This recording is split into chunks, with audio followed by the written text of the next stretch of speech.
नमस्कार, स्वागत है आप सभी का आर्य न्यूज पर। मैं आपके साथ निकिता कश्यप। बुलेटिन की शुरुआत करते हैं। प्रधानमंत्री नरेंद्र मोदी G7 समिट में हिस्सा लेने के लिए इटली पहुंचे हैं। वहीं आपको बताते चले कि ब्रिटिश हवाई अड्डे पर उनका भव्य स्वागत किया गया। भारतीय दूतावास के अधिकारी भी इस समय मौजूद रहे। इटली के ब्रिटिशी हवाई अड्डे पर पहुंचते ही मोदी ने ट्वीट कर कहा कि मैं G7 शिखर सम्मेलन में हिस्सा लेने के लिए इटली पहुंच गया हूं। दुनिया के नेता के साथ मिलकर सार्थक चर्चा करने के लिए उत्सुक हूं। साथ ही आपको बताते चले कि G7 में America, Britain, France, Italy, Germany, Canada और जापान शामिल है।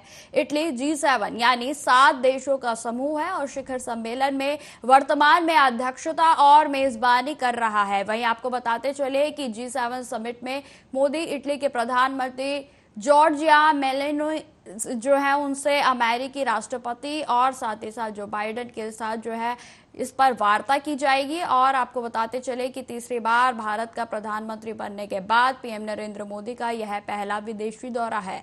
पीएम मोदी ने अपने एक्स हैंडल पर लिखा कि हमारा लक्ष्य वैश्विक चुनौतियों का समाधान करना और उज्जवल भविष्य के लिए अंतर्राष्ट्रीय सहयोग को बढ़ावा देना है।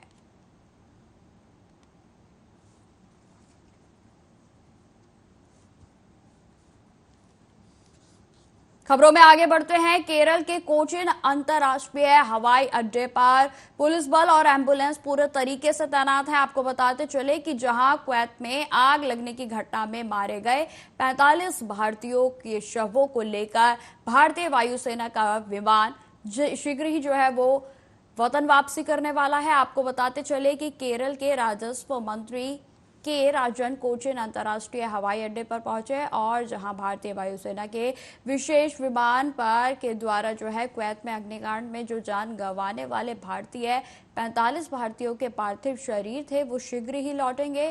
कुवैत अग्निकांड के पीड़ितों के पार्थिव शरीर कोचीन अंतर्राष्ट्रीय हवाई अड्डे पर पहुंचने पर एर्नाकुलम रेंज के डीआईजी पुट्टा विमला दत्ते ने कहा कि हमने शवों को प्राप्त करने के लिए सभी आवश्यक व्यवस्थाएं कर ली हैं। हमने पीड़ितों के परिवारों के सदस्यों के साथ समन्वय किया है और एक बार जब शव प्राप्त हो जाएंगे तो उन्हें उचित तरीके से उनके संबंधित स्थानों पर ले जाया जाएगा। आपको बताते चले कि 23 शव केरल के हैं, 7 तमिलनाडु के हैं और जिसमें एक कर्नाटक का है। प्रत्येक शव के लिए एक समर्पित वाहन भी उपलब्ध कराया जाएगा। वहीं 45 भारतीयों के शवों को लेकर वायुसेना का एक विशेष विमान कोचीन से उड़ान भर चुका है।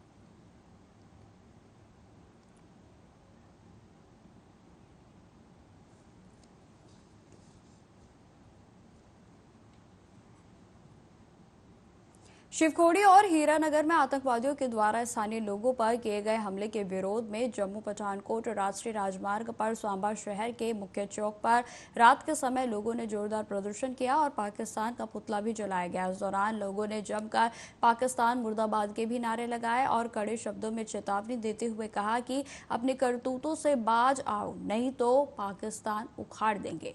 आपको बताते चले कि जम्मू के सांबा में सोहल गांव में संदिग्ध गतिविधि मिलने की सूचना के बाद से जम्मू पठानकोट राष्ट्रीय राजमार्ग पर सुरक्षा व्यवस्था बढ़ा दी गई है।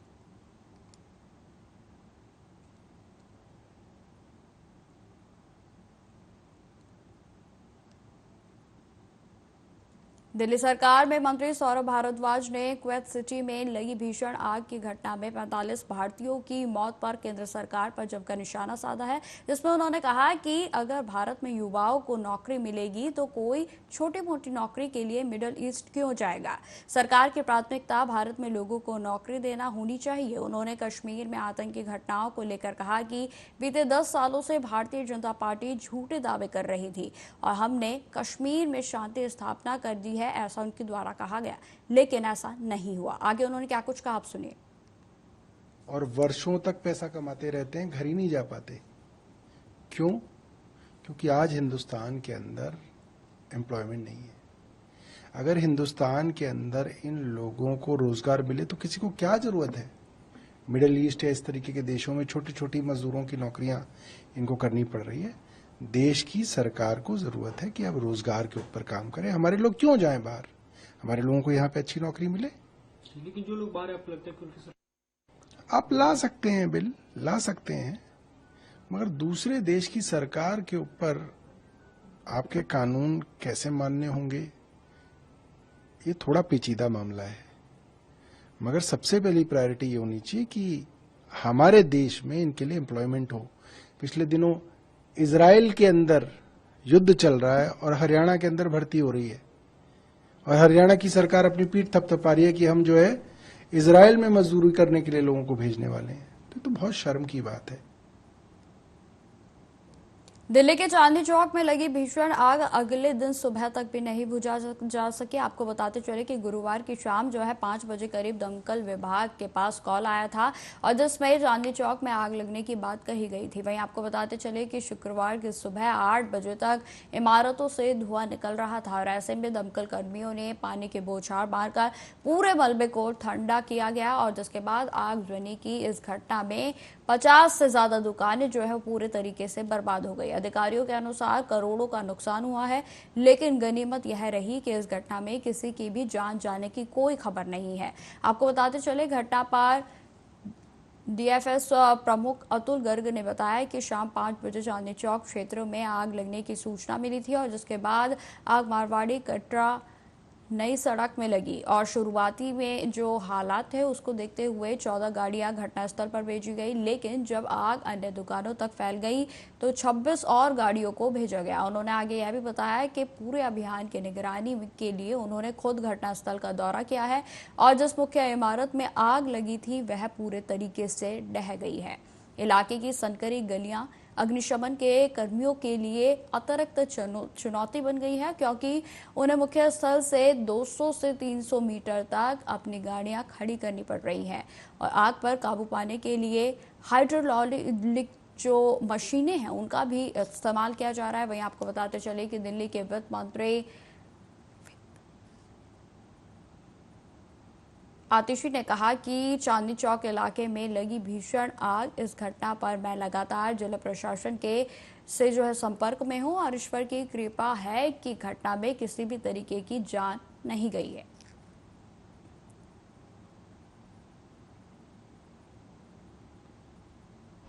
आग का काम जारी है, आग बुझाने का काम जारी है। समय लगेगा क्योंकि पूरी अप्रोच नहीं मिल रही, चारों तरफ से उसे घेर लिया गया, फायर को घेर लिया गया है, लेकिन समय लगेगा। हाँ, एक बिल्डिंग का एक पोर्शन गिर गया, कोलैप्स हो गया, उसके नीचे आग दबी हुई है, इसलिए डिले हो रही है। जान के नुकसान की कोई सूचना नहीं है और आग लगी हुई है, आग बुझाने की कोशिश जारी है। आग का काम जारी है। देखिए, बार बार लगातार हम कह रहे हैं कि पिछले 10 सालों से दिल्ली सरकार और दिल्ली के मुख्यमंत्री ने इस पर ध्यान नहीं दिया। आग का काम जारी।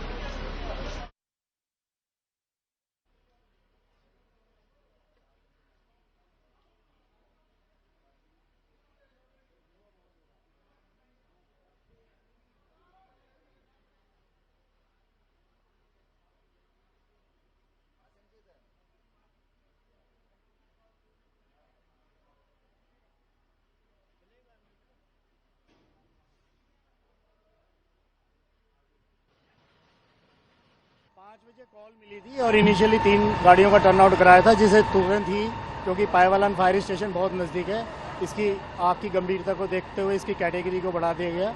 अभी फ़िलहाल हमारी 40 से ज़्यादा गाड़ियां यहाँ मौके पर मौजूद है और सीरियस फायर है क्योंकि ये कटरा है, इसके अंदर सारी शॉप्स हैं और बिल्डिंग कोलैप्स हो गई है और आग फर्दर ट्रैवल ना करे, इसके लिए हम प्रिकॉशन ले रहे हैं। साथ ही साथ ये ध्यान रखना बहुत ज़रूरी है कि कोई कैजुअल्टी ना हो, क्योंकि पुरानी बिल्डिंग्स हैं, उनके ऊपर जो पहले रिहायशी घर होते थे उनको कन्वर्ट कर दिया गया है मार्केट के अंदर और कंबस्टेबल मटेरियल, साड़ी, कपड़े वगैरह का सब जगह शॉप्स हैं छोटी छोटी, जिनके अंदर फायर लोड बहुत है।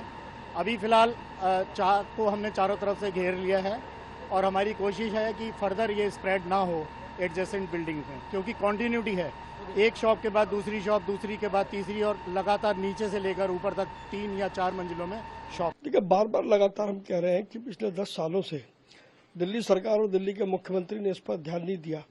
बिजली के लटके हुए तार है, आज तक कभी उन तारों के विषय में कभी सोचा नहीं गया। शॉर्ट सर्किट होता है, उससे आग लगती है। लगातार जितनी भी आग पिछले दिनों में लगी है, 1-2 साल में लगी है, कभी भी आप देखें तो बिजली के लटके हुए तार से लगती है। दूसरा, हमने बार बार ये कहा कि चांदनी चौक में फायर स्टेशन बनना चाहिए। जितनी डेंसिटी है चांदनी चौक की, उसमें अगर आग लगती है तो तत्काल उसको सहायता मिलनी चाहिए। वो आज तक केजरीवाल जी उस प्रपोजल को लेकर के बैठे हुए हैं, कोई निर्णय उन्होंने उसमें नहीं लिया है। आज की इस आग से जिस बड़े पैमाने पर दुकानों को क्षति पहुंची है, बीएसईएस को और दिल्ली सरकार को, व्यापारियों को मुआवजा देना चाहिए। और वहीं दिल्ली सरकार को ये समझना चाहिए कि चांदनी चौक ऐसा इलाका है जहां घनत्व ज्यादा है, वहां अगर आग की तकलीफ आती है तो उसके तुरंत उससे निपटने का उपाय क्या है। दूसरी तरफ जैसा मुझे बताया गया कि जो चांदनी चौक के डेवलपमेंट से जो वाटर हाइड्रेंट थे, आज भी उनके अंदर पानी नहीं था। ठीक है। हरियाणा के पंचकूला में सीएम नायब सिंह सैनी ने कहा कि एयर अलायंस के साथ एमओयू हस्ताक्षर हुआ है और पीएम मोदी का एक विजन रहा है कि हवाई चप्पल वाला भी हवाई जहाज की सैर करेगा। और उसी संदर्भ में हरियाणा में भी एक नया एयरपोर्ट महाराजा अग्रसेन जो जल्द ही लोगों की सेवा में आ जाएगा, काम जल्दी ही पूरा किया जाएगा। आगे उन्होंने क्या कुछ कहा, आप सुनिए। गौरव का भी दिन है और हर्ष का भी विषय है कि आज एयर अलायंस ने आज एमओयू साइन किया है और शीघ्र ही हरियाणा में जो आदरणीय नरेंद्र मोदी जी का एक विजन रहा है कि हवाई चप्पल वाला भी हवाई जहाज की सैर करेगा, उसमें हरियाणा के अंदर भी हमारा एक नया एयरपोर्ट महाराजा अग्रसेन एयरपोर्ट जो शीघ्र ही लोगों की सेवा में आ जाएगा। और हरियाणा के लोगों को तो लाभ मिलेगा ही, परंतु हरियाणा के साथ साथ एक बड़ा भाग राजस्थान, पंजाब, उन लोगों को भी एक बड़ा लाभ इस एयरपोर्ट का मिलने वाला है। और जैसा अभी बताया भी है कि कुछ जो फॉर्मेलिटीज हैं वो शीघ्र ही पूरी हो जाएंगी।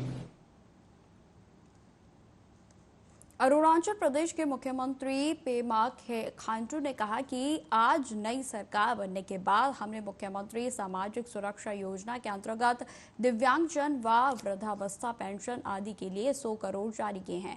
आने वाले दिनों में बुनियादी ढांचे का और तेजी से विकास होगा और कनेक्टिविटी हमारी प्राथमिकता थी और अब भी हमारी प्राथमिकता ही है। शिक्षा और स्वास्थ्य के क्षेत्र में हमें और कार्य करने की आवश्यकता है। आगे उन्होंने क्या कुछ कहा, आप सुनिए।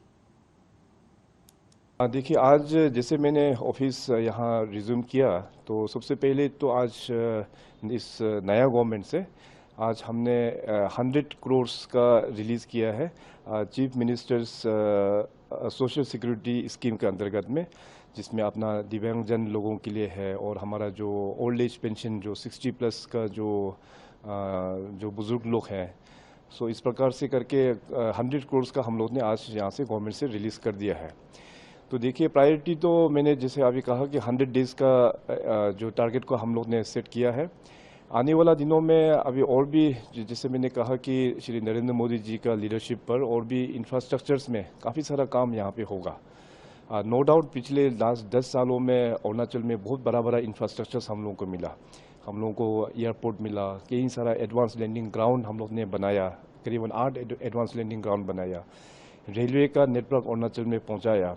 अभी फर्दर इसको और भी हम लोग एनहांस करने के लिए ये टारगेट है कि जितने भी जो अरुणाचल प्रदेश का अनकनेक्टेड विलेजेस, इसके बाद अनकनेक्टेड एडमिनिस्ट्रेटिव हेडक्वार्टर्स, उन सभी को हम लोग इन 5 सालों में कनेक्टिविटी देंगे। So connectivity was our top priority and still connectivity is our priority.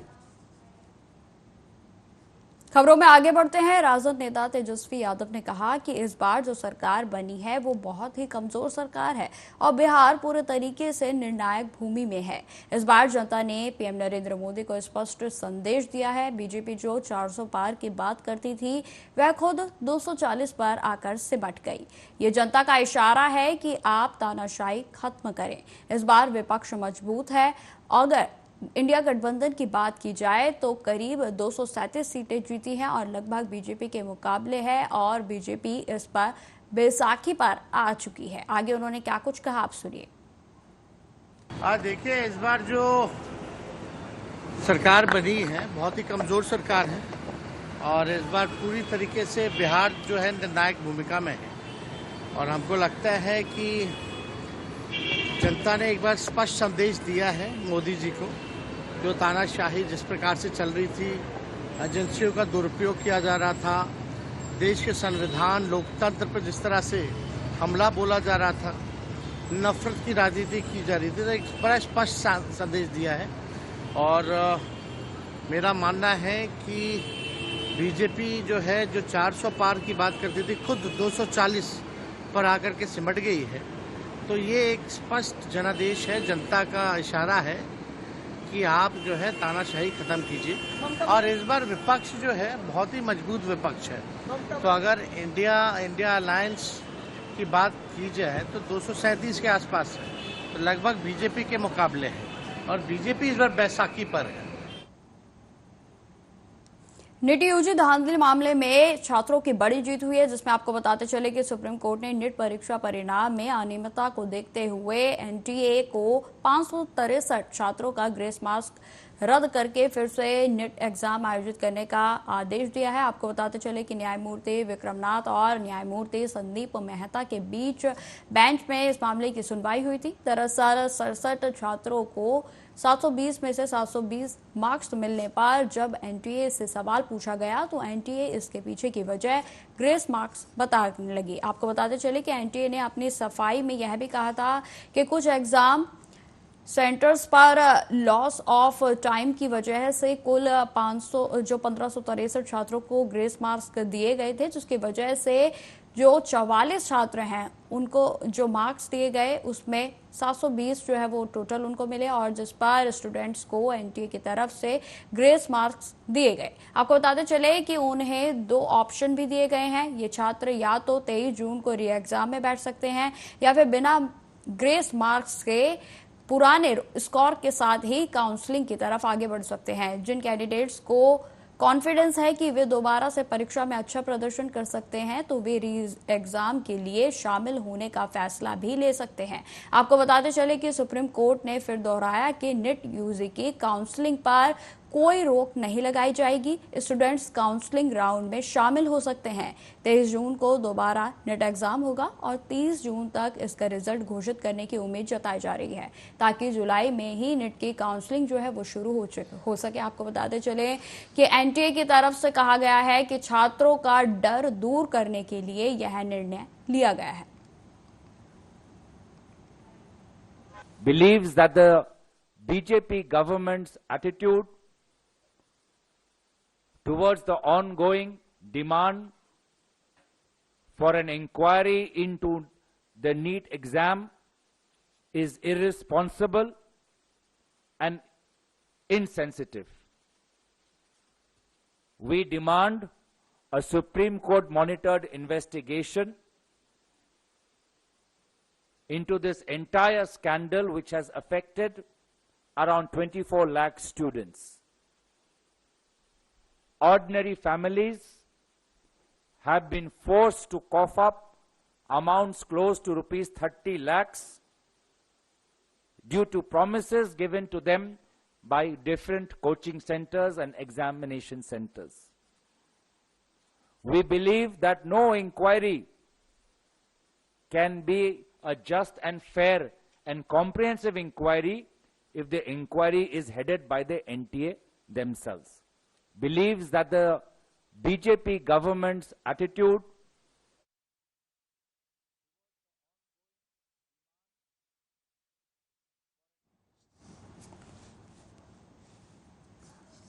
सांसद गौरव गोगोई की प्रतिक्रिया जो है नीट पर सामने आई है, जिसमें कांग्रेस पार्टी का मानना है कि नीट परीक्षा की जांच की मांग के प्रति भाजपा सरकार का रवैया गैर जिम्मेदाराना है और असंवेदनशील भी है। साथ ही उन्होंने यह भी कहा कि हम इस पूरे घोटाले की सुप्रीम कोर्ट की निगरानी में जांच की मांग करते हैं। इससे करीब 24 लाख छात्र प्रभावित हुए हैं। नीट घोटाले पर ध्यान देने के बयान बजाय जो है प्रधानमंत्री नरेंद्र मोदी शपथ समारोह में भाग ले रहे हैं, विदेशों की यात्राओं पर जाने में व्यस्त हैं। इंडिया गठबंधन इन छात्रों के मुद्दे को उठाएगा क्योंकि यह हमारी जिम्मेदारी है। लेकिन फिर भी हम लोग चाहते हैं, अगर किसी का मन में भी असंतोष है, किसी का मन में कोई दुविधा है, किसी का पास कोई प्रश्न है, उसको भी एड्रेस करना चाहिए, चाहे संस्था जो भी हो। हमारा विश्वास है भारत की सरकार और ये बोर्ड जो है इसका ऊपर जरूर नजर डालेंगे। लेकिन फिर भी हम लोग चाहते हैं, अगर किसी का मन में भी असंतोष है, किसी का मन में कोई दुविधा है, किसी का पास कोई प्रश्न है, उसको भी एड्रेस करना चाहिए, चाहे संस्था जो भी हो। हमारा विश्वास है भारत की सरकार और ये बोर्ड जो है इसका ऊपर जरूर नजर डालेंगे। लेकिन फिर भी हम लोग चाहते हैं, अगर किसी का मन में भी असंतोष है, किसी का मन में कोई दुविधा है, किसी का पास कोई प्रश्न है,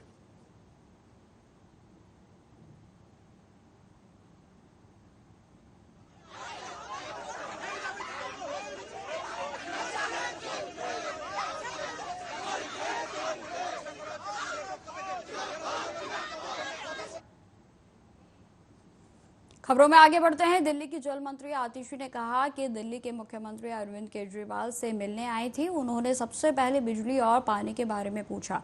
उन्होंने कहा कि जो भी कदम उठाने की जरूरत है वो उठाए जाए। विधायकों को इलाकों में जाकर समस्या का समाधान करने की भी हिदायत दी गई। आगे उन्होंने क्या कुछ कहा, आप सुनिए।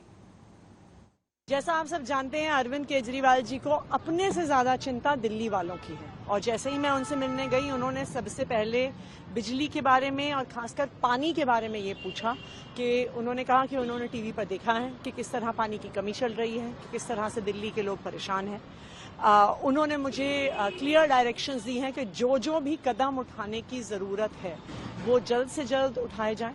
उन्होंने ये भी कहा है कि सभी एमएलएज को डायरेक्शन दी है उन्होंने कि सभी एमएलएज ग्राउंड पर जाएं, पब्लिक के बीच में रहें, और जहां जहां पे भी वो जिस प्रकार से पानी पहुंचवाने में मदद कर सकते हैं, सारे एमएलएज को ग्राउंड पर रहना है और लोगों की जो पानी की परेशानी है उसको सॉल्व करना।